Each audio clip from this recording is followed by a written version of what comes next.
بسم اللہ الرحمن الرحیم۔ السلام علیکم ورحمۃ اللہ وبرکاتہ۔ محترم ناظرین، اللہ تبارک و تعالی قرآن پاک کی سورہ آل عمران میں ارشاد فرماتا ہے، اور بے شک اللہ تبارک و تعالی کا پہلا گھر جو لوگوں کے لیے مقرر کیا گیا ہے وہ مکہ مکرمہ میں ہے، جو تمام دنیا کے لیے برکت والا اور ہدایت والا ہے۔ پیارے دوستو، کیا آپ جانتے ہیں کہ دنیا میں سب سے پہلے اللہ تبارک و تعالی نے اپنے گھر خانہ کعبہ کو کس طرح اور کب بنایا؟ کیا یہ بات سچ ہے کہ اللہ تبارک و تعالی نے خانہ کعبہ کو پیدا کیا؟ اور خانہ کعبہ کی تعمیر سب سے پہلے کس نے کی؟ اور خانہ کعبہ کا حج اور طواف کرنے والے سب سے پہلے کون لوگ تھے؟ اور آج کی خانہ کعبہ میں موجودہ تعمیر کتنے سو سال پرانی ہے؟ اور خانہ کعبہ کو اب تک کتنی مرتبہ تعمیر کیا جا چکا ہے؟ اور خانہ کعبہ کی پراسرار تاریخ کیا ہے؟ پیارے دوستو، ان تمام تر سوالات کے جوابات قرآن و حدیث کی روشنی میں آج کی اس ویڈیو میں ہم آپ کو بتائیں گے، لہٰذا آپ سے گزارش ہے کہ ہماری ویڈیو کو اینڈ تک ضرور دیکھیے گا۔ پیارے دوستو، خانہ کعبہ ایک ایسا مقدس مقام ہے جس کو دیکھنے کے لیے ہر مسلمان تڑپتا ہے، اور جس کا طواف کرنے کے لیے ہر مسلمان کا دل ترستا ہے۔ پیارے دوستو، خانہ کعبہ کی موجودہ عمارت 404 سال پرانی ہے۔ خانہ کعبہ کی اب تک 10 مرتبہ تعمیر کی جا چکی ہے۔ پیارے دوستو، خانہ کعبہ کی سب سے پہلی تعمیر حضرت آدم علیہ السلام کی تخلیق سے تقریباً 2000 سال پہلے ہوئی تھی، اور خانہ کعبہ کی سب سے پہلے تعمیر فرشتوں نے کی۔ جس طرح کے تفاسیر میں لکھا ہے کہ جب اللہ تبارک و تعالیٰ سے فرشتوں نے کہا کہ انسان کی تخلیق کے بعد زمین میں فساد برپا کرے گا اور بہت خون ریزی ہوگی، جس پر اللہ پاک نے فرمایا کہ جو کچھ میں جانتا ہوں وہ تم نہیں جانتے۔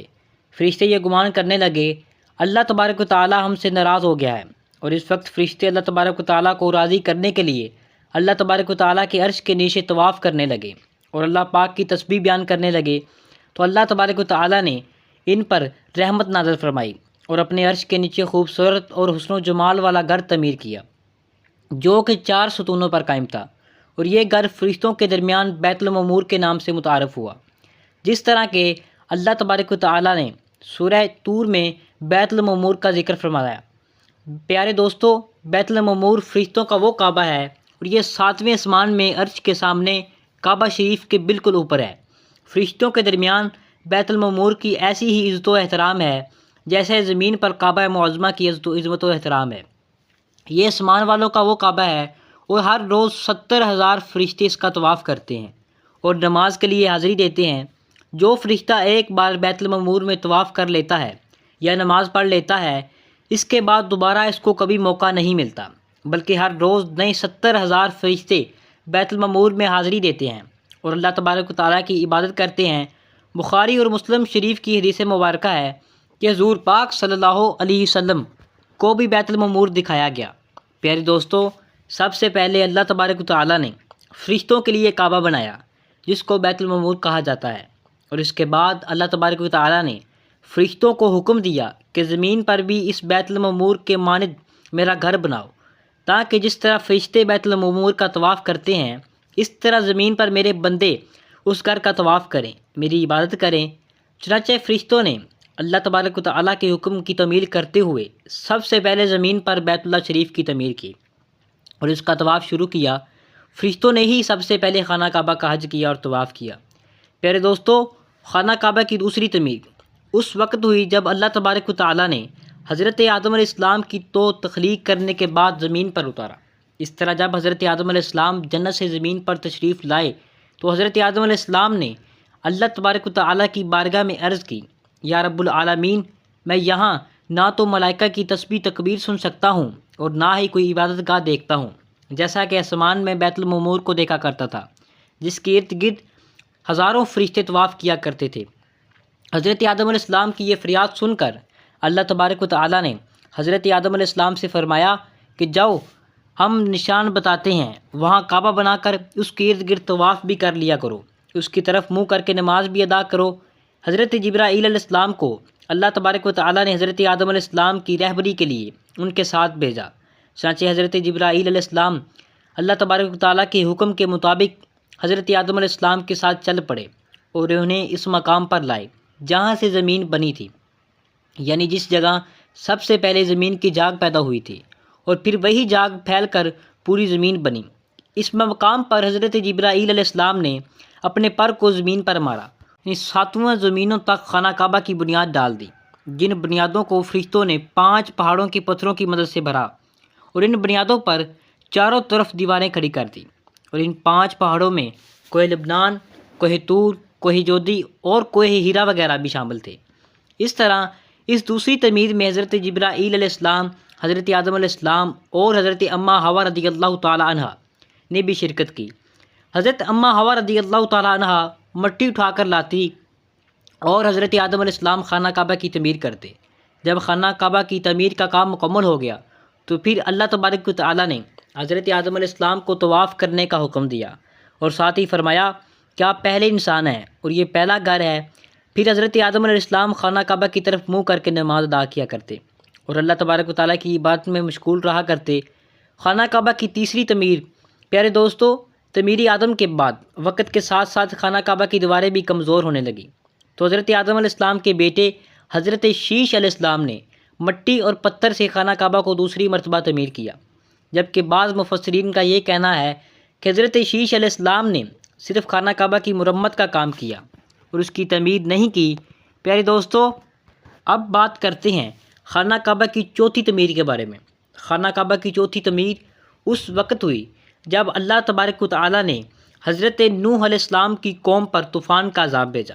طوفان نوح میں خانہ کعبہ کی عمارت غائب ہو گئی اور بعض روایت کے مطابق خانہ کعبہ کی عمارت کو اٹھا لیا گیا اور یہ جگہ صرف ایک اونچے اور سرخ ٹیلے کی طرح رہ گئی تھی۔ اس طوفان کے بعد جب حضرت ابراہیم علیہ السلام اس دنیا میں تشریف لائے تو اللہ تبارک و تعالیٰ نے حضرت ابراہیم علیہ السلام کو خانہ کعبہ کی تعمیر کرنے کا حکم دیا۔ حضرت ابراہیم علیہ السلام نے چوتھی مرتبہ خانہ کعبہ کو تعمیر فرمایا۔ اس واقعے کے پس منظر کچھ یوں ہے کہ جب اللہ تبارک و تعالیٰ کے حکم کے مطابق حضرت ابراہیم علیہ السلام نے اپنی بیوی حضرت بی بی ہاجرہ رضی اللہ تعالی عنہ اور اپنے پیارے بیٹے حضرت اسماعیل علیہ السلام کو مکہ کے بنجر و ویران زمین پہ اور پہاڑوں کے درمیان چھوڑ دیا، جہاں پر کوئی انسانی آبادی کا نام و نشان نہ تھا اور نہ ہی خانہ کعبہ کی عمارت تھی۔ خانہ کعبہ کی جگہ بس ایک سرخ رنگ کا ڈیلا تھا۔ اس وقت حضرت ابراہیم علیہ السلام نے اپنی بیوی اور بچوں کو چھوڑ کر اللہ تبارک و تعالیٰ کے حکم کے مطابق مکہ کی طرف پہلا سفر کیا۔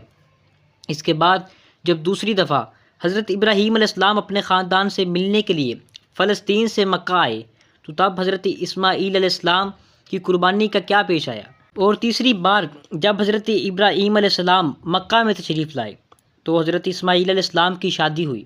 اس وقت حضرت ہاجرہ رضی اللہ تعالی عنہ کا انتقال ہو چکا تھا۔ چوتھی مرتبہ جب حضرت ابراہیم علیہ السلام مکہ میں تشریف لائے تو آپ کی ملاقات آپ کے بیٹے حضرت اسماعیل علیہ السلام سے نہ ہوئی۔ پھر پانچویں مرتبہ جب حضرت ابراہیم علیہ السلام مکہ میں تشریف لائے تو اس وقت اللہ تبارک و تعالیٰ نے حضرت ابراہیم علیہ السلام کو بیت اللہ کی تعمیر کرنے کا حکم فرمایا۔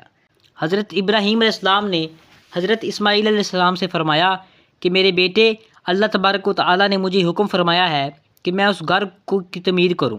تو حضرت اسماعیل علیہ السلام نے عرض کیا، ضرور کیجیے، میں خدمت کے لیے حاضر ہوں۔ چنانچہ ایک روایت کے مطابق خانہ کعبہ کی بنیادوں کی نشاندہی کرنے کے لیے حضرت جبرائیل علیہ السلام نے اس پر حضرت ابراہیم علیہ السلام اور حضرت اسماعیل علیہ السلام کی تعمیر کا کام شروع کیا۔ جب کھدائی شروع کی تو قدیمی بنیادیں ظاہر ہونے لگی جن پر حضرت آدم علیہ السلام نے بیت اللہ شریف کی تعمیر کی تھی۔ حضرت آدم علیہ السلام کی بنیادوں ظاہر ہو جانے کے بعد خانہ کعبہ کی تعمیر شروع ہوئی۔ حضرت ابراہیم علیہ السلام اپنے اس بڑھاپے میں ایک کاریگر اور حضرت اسماعیل علیہ السلام ایک مزدور کی حیثیت سے خانہ کعبہ کی تعمیر کرنے لگے۔ کوہ لبنان، کوہ ہیرا، کوہ ابو القیس، کوہ صفا اور کوہ مروت، ان پانچوں پہاڑوں سے حضرت جبرائیل علیہ السلام پتھر اٹھا کر لاتے اور حضرت ابراہیم علیہ السلام کعبہ میں لگاتے۔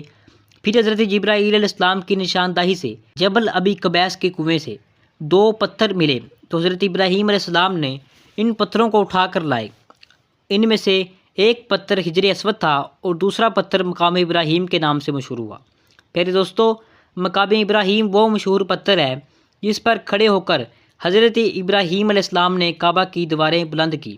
جیسے جیسے خانہ کعبہ کی بلند ہوتی جاتی ویسے ویسے یہ پتھر بھی ہوا میں بلند ہوتا جاتا۔ پیارے دوستو، نبی کریم رؤوف الرحیم صلی اللہ علیہ وسلم نے ارشاد فرمایا کہ حجر اسود جب جنت سے اتارا گیا تھا تو دودھ سے بھی زیادہ سفید تھا، پھر انسانوں کے گناہوں نے اسے سیاہ کر دیا۔ اور ایک روایت کے مطابق نبی کریم صلی اللہ علیہ وسلم نے ارشاد فرمایا، حجر اسود اور مقام ابراہیم جنت کے 2 یاقوتوں میں سے 2 یاقوت ہیں۔ اللہ تبارک و تعالیٰ نے ان کی نور کی روشنی کو پہنچا دیا۔ اگر اللہ تبارک و تعالیٰ ان کی نور کی روشنی کو نہ بجھاتا تو یہ مشرق سے مغرب تک سب کو روشن کر دیتے۔ خانہ کعبہ کی 5ویں اور 6ٹھی تعمیر، خانہ کعبہ کو 5ویں بار قومی اعمال کا اور 6ٹھی مرتبہ قبیلہ حرم نے تعمیر کیا۔ قبیلہ حرم میں سے جس شخص نے یہ کام کیا اس کا نام حسن بن مدد عسکر تھا۔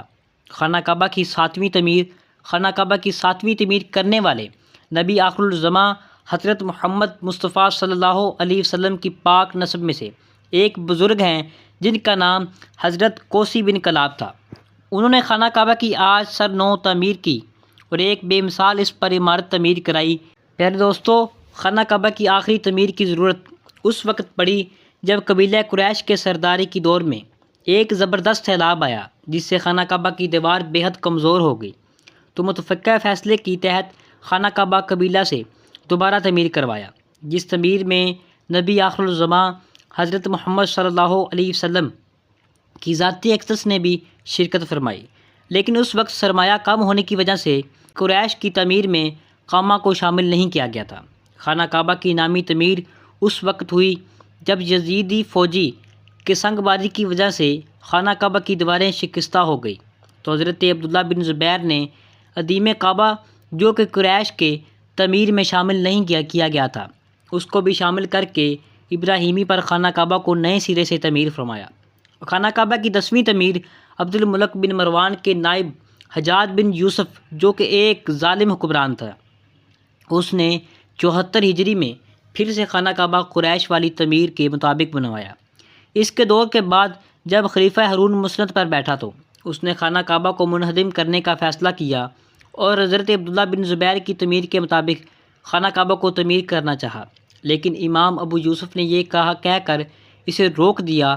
اسے نظر یہی طریقہ کار رہا تو پھر ہر آنے والا حکمران اپنی شہرت کے لیے خانہ کعبہ کو گرا کر نئی تعمیر کروایا کرے گا، اور اس طرح لوگوں کے دلوں میں اس گھر کی عظمت کم ہوتی جائے گی۔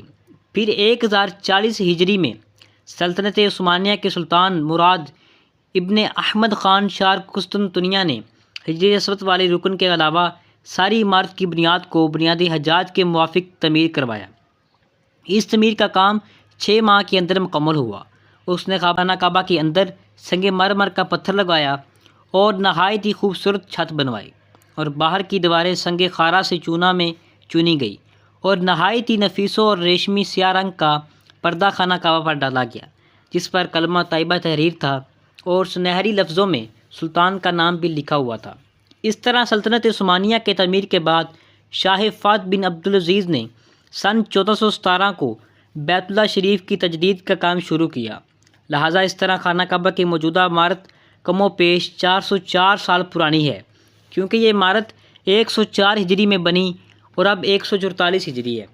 اللہ تبارک و تعالیٰ سے دعا ہے کہ اللہ تبارک و تعالیٰ اپنے بیت اللہ شریف کی بار بار زیارت نصیب فرمائے اور حج بیت اللہ کی سعادت نصیب فرمائے۔